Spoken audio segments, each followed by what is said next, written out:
welcome to my channel. I'm Naomi and it's all about sewing here on Sew Nao.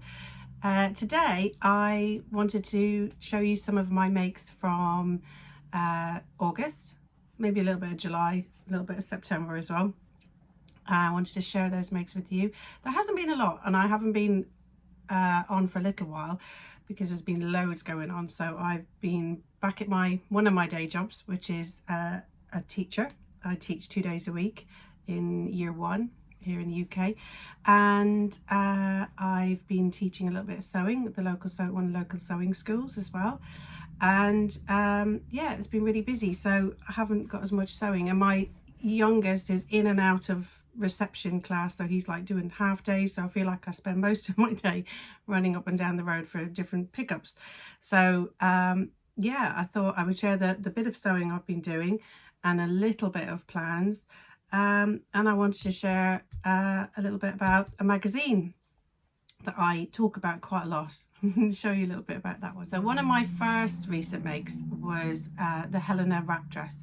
I'll pop a photo here, and that one I have done a whole video on, so there's like a Pajama review, and I can link that one as well. It's a really beautiful dress. I made it with some Minerva fabric that I was gifted, and I really love it. The fabric I've used is a very pale mint, so it's quite summery, so I'll get a little bit more wear out of it, and it's probably going to go away for the spring. But yeah, beautiful dress. So if you want to know a little bit more about that, check out the other video, so I'm not repeating stuff that you might have already heard. So when I collaborated with the rag shop recently, Steph sent me a voucher for some fabric, and I very quickly spotted this. So it's a lovely fleecy sweatshirt fabric, and I really wanted to make a cardigan, so I made this one here, the Bertha cardigan from Tilly and the Buttons. And I decided to do a bit of contrast, so I had a lovely bit of blue sweatshirting from Fabric Godmother, so I added some pockets so you can see it a little bit better here. I'll pop the picture in, but it's so cozy. It's a lovely pattern. I love the shape of the kind of batwing sleeve, kind of the 80s feel with the kind of 80s fabric as well, which I love a bit of 80s. I did find that the waistband was just a little bit short. It kind of pulled the front a little bit back, so I think I'd lengthen the waistband and change the front pieces a little bit next time, just to kind of have it come a bit further around my waist. I mean, that's more of a fitting issue, but yeah, really lovely pattern. I love the big pockets on the front. So I had quite a few plans in my last video, and some of them have come to fruition some of them haven't. I had 2 fabrics. There was if you remember, there was a striped sheet. It was a duvet or a bed sheet that I'd found in a charity shop, and I was going to make, you can see it there, and I'll pop a picture, the Valley jumpsuit, and I haven't got around to that yet, and it may be kind of a bit seasonal now. I might leave it until the spring, that one, hold on to it. The other one was the Valley dress from Patron Fantastique, which is this one here, and I have some lovely pink fabric for that. I am still thinking I might make that one, just try and get the bit of summer, but there's some other projects coming up, and it just depends on if I get a little bit of time before they start. So I'm hoping to try and still get the Valley dress done. But I also got a little bit kind of change. We had a few cold evenings and started craving a bit of cozy stuff, so I had found some jersey in the charity shop, and I got like 4 meters for like £5.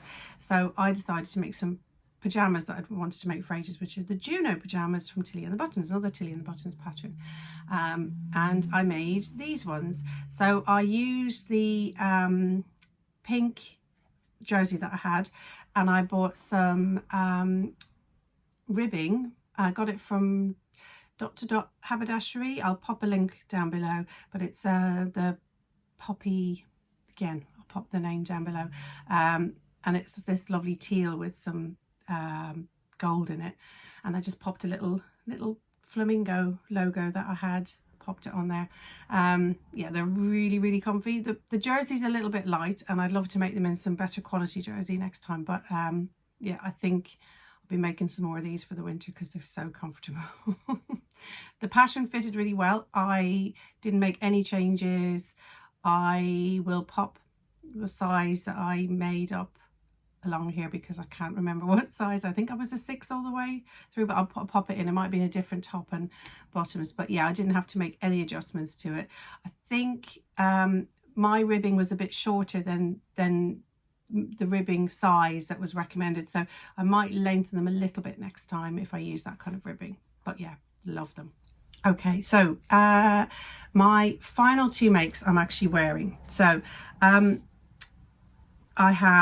I showed you these fabrics in one of my last videos, so they're both from Ditto Fabrics, but to start with I will show you the trousers, which I'm wearing, but I'll pop a picture up here. I'm wearing both in the photo anyway, but these are a little bit crumpled, the Betty trousers, and they are from the Fibremood magazine edition 16. So if you've watched my videos before, you know that I do the link party for Fibremood. So this is edition 50. This is Fibremood magazine, and it's not a magazine with lots of articles in it. It is a lot of passions, and it is, to me, the best. I love it. This is not paid. I love Fibremood. Every couple of months I get sent the photos of the designs coming up, and I get to choose one and I make one, and then it's shared on launch day. I share it on launch day.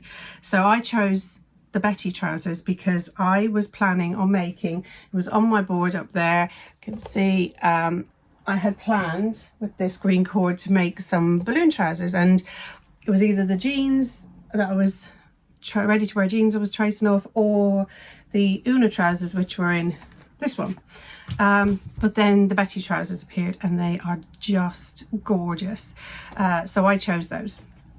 They're kind of a balloon shape, you can see, and they have, I'll show you the line drawing here, but they have lots of detailing around the waistband, so there's all kind of shaping around the yoke, and the pockets are an unusual kind of angle. They are a really nice loose fit around the hips, which I like. I made a straight size, I'm going to pop it onto here because I've forgotten again, but I adjusted the back. So I added a little dart into the back. When I fitted them, the waist was a little bit large, so I just took a dart in before I put the waistband on and then adjusted the waistband. I did have issues with the waistband fitting, and you know, one of those things where you think, is it me? Is there a problem? I'm going to make them again, so I will let you know if I still have an issue, but I didn't hear anybody else having an issue with them, so could have been me, maybe something with the tracing. But yeah, I did, when I adjusted it, it wasn't quite fitting, but anyway, love these, absolutely love them, and because I was making them for the launch and I realized I didn't really have anything that went with them, so I had already decided to make this top, which is from this edition of Fibremood, and it's the bell top, and I made it in the fabric that I had from Ditto Fabrics. So both fabrics are Ditto Fabrics in Brighton, which is this lovely Italian cotton, and you can see, if I get up close, it's got this lovely colourful dobby on it. The bell top has got, like a lot of Fibremood passions, the reason I love them so much is they have these lovely little details. You can make it with one ruffle, but no, I had to go for two, or two, and the shape of the passion is really, really interesting. So the pieces, I can show you. You can see here, so these are the pieces, so it's like really clever design, so really different shape pieces for those kind of, I guess they're a flounce rather than, there is a bit of gathering ruffle flounce.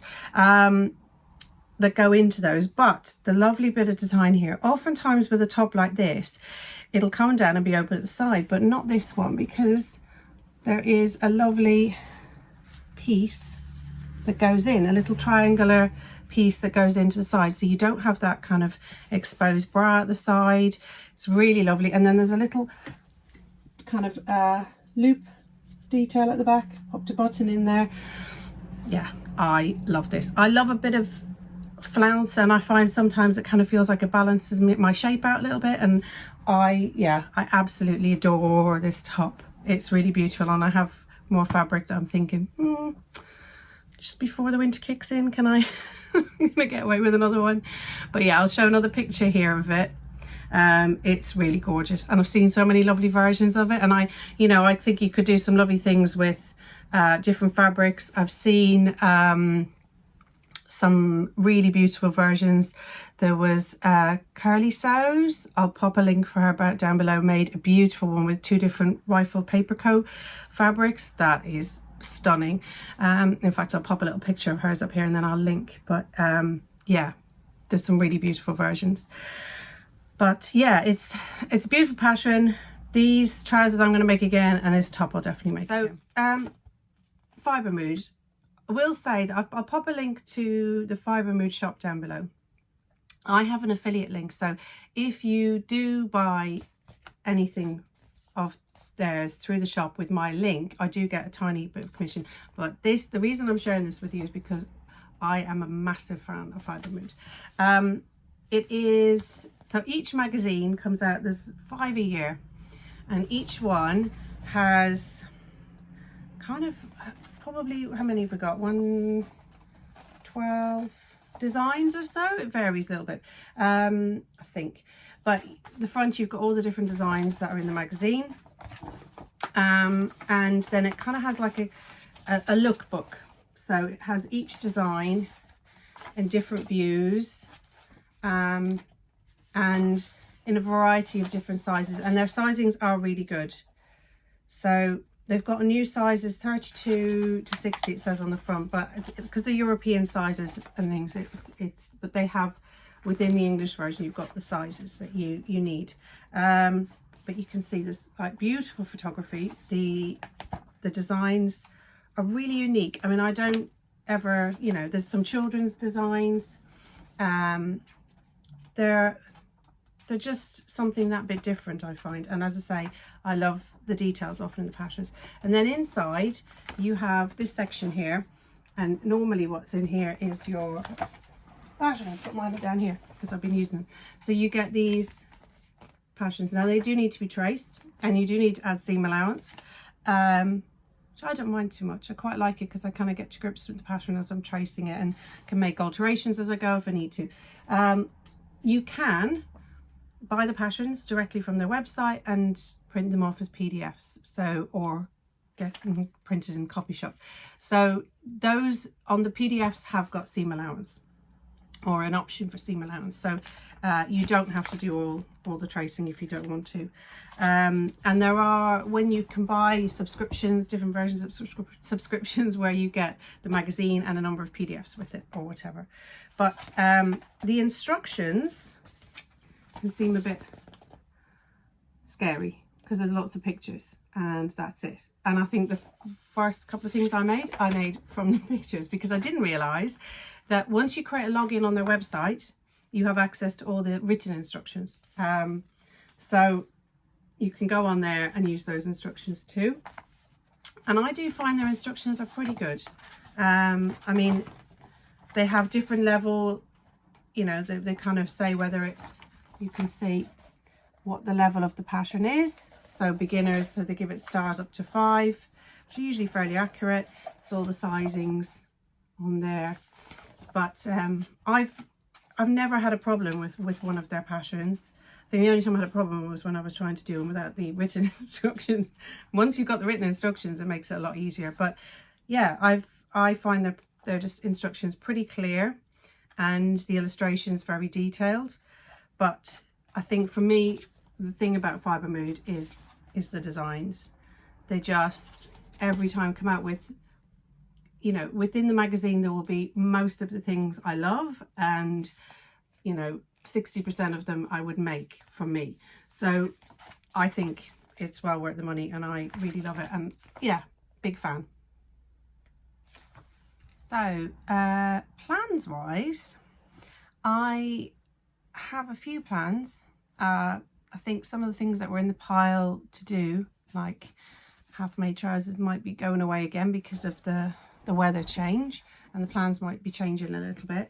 I have a few projects that I'm going to work on that I probably can't talk about yet, so they may push things back and forth, but and I'm, you know, I've got some some of this blue jumbo cord that I'm might make another pair of those trousers in because they're just so comfortable. But this, I had planned to make this in September because of the So Vintage September challenge, which is going on, but yeah, other things kind of pushed it out of the way, and I don't think I want to rush it. But last year I bought some blue wool, and I got it from pound a metre, and it was, well, it's never pound a metre really, is it? But I can't remember how much. I think it was £5 a metre. So I've got 3 meters of this wool fabric, pure wool, for £15. So I've never made a coat before, and I really want to make a coat, and I thought this was a good one to start with because it's not too expensive. It's a lovely blue, a little bit pale for kind of wear around, but yeah, it was a nice one to start with. And I had this pattern for quite a while, and it's a vintage pattern, so it's a vintage new look pattern 6481, and I find it really hard to find a good selection of vintage patterns in my size. So most vintage patterns, I'm kind of like a 18 or 20, probably 20 now.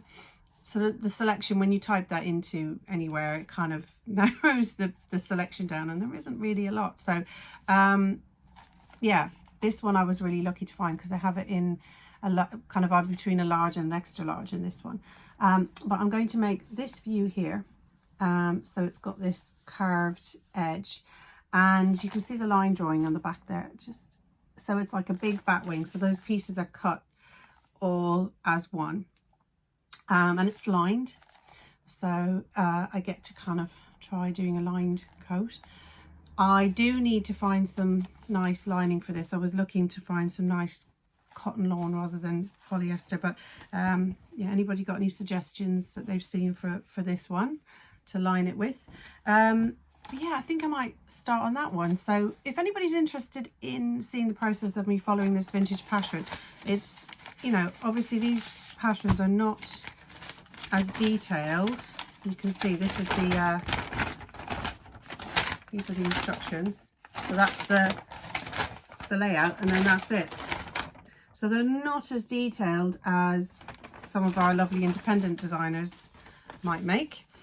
So yeah, we'll see how it goes. So if anybody's interested in me kind of doing some videos on that, please just pop in the comments below, and I'll look into kind of documenting that and we'll see how it goes. Yeah, so this hopefully will be a winter coat.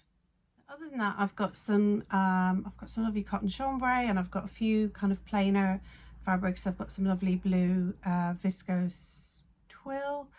So I'm thinking kind of I will be planning some wintry, autumn winter dresses with those, and maybe the odd Zadie jumpsuit thrown in.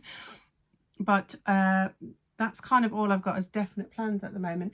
So my board needs to be changed around because I've kind of got quite a few of these have been finished. Some kind of things there that I'm not sure about the fabrics, but yeah, I might just still try and do that that Pattern Fantique Valley dress because it's so lovely. And then if I make it and the weather changes, you'll know it's my fault because I've got a lovely summer dress. So all of the designs that I've shown and the fabrics, I'll pop links down below. If you are interested in Fibremood magazine, you can buy the patterns as PDFs, anything like that, just click on the link. But just so you know, I get a little tiny commission on those as an affiliate link. But yeah, thank you for watching, and I'd love to know what you think, and if there's anything that you'd like to see, please pop it in the comments below. As always, you know, if you do enjoy the video, please like and subscribe, because it means that it shares my videos a little bit further, and yeah, just the more people get to watch it, the better it is for me. So thanks for watching, and see you soon.